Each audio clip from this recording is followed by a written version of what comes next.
വർക്കലയിലെ പാപനാശം ബീച്ചിൽ ഗവർണർ രാജേന്ദ്ര വിശ്വനാഥ് ആർലേക്കറുടെ അപ്രതീക്ഷിത സന്ദർശനം. ഭാര്യയും മകനും മരുമകൾക്കും ഒപ്പമാണ് ഗവർണർ പാപനാശം കാണാനെത്തിയത്. കടൽ തീരത്ത് ഏറെ നേരം ചെലവഴിച്ച ഗവർണർ ഗോവയോളം മനോഹരമാണ് വർക്കല എന്ന് ആശംസിച്ചായിരുന്നു മടങ്ങിയത്.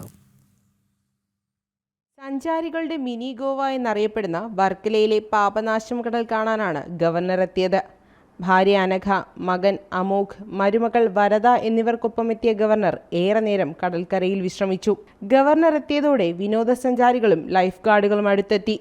പിന്നെ ഇവരോട് അല്പസമയം കുശലാന്വേഷണം. കേരളം സന്ദർശിക്കുന്നവർ ഉറപ്പായും കാണേണ്ട സ്ഥലമാണ് വർക്കല ബീച്ച് എന്ന് ഗവർണർ ജനം ടിവിയോട് പറഞ്ഞു.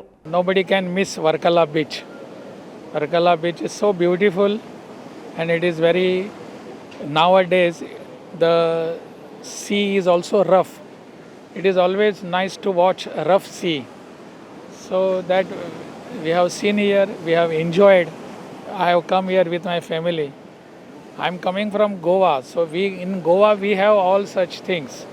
But this is a different beach, very cool, calm, and the breeze which I get here is cool, not hot. That is the difference I feel. തിടുക്കത്തിലുള്ള സന്ദർശനമാണെങ്കിലും കുടുംബവുമൊത്ത് പാപനാശത്ത് ചെലവഴിക്കാനായതിലെ സന്തോഷവും ഗവർണർ രേഖപ്പെടുത്തുന്നു. ബീച്ചുകളുടെ നാടായ ഗോവയിൽ നിന്നെത്തുന്ന ഗവർണർക്ക് മിനി ഗോവയിലെ കാറ്റും പ്രകൃതി രമണീയതയും വളരെ സന്തോഷം നൽകി.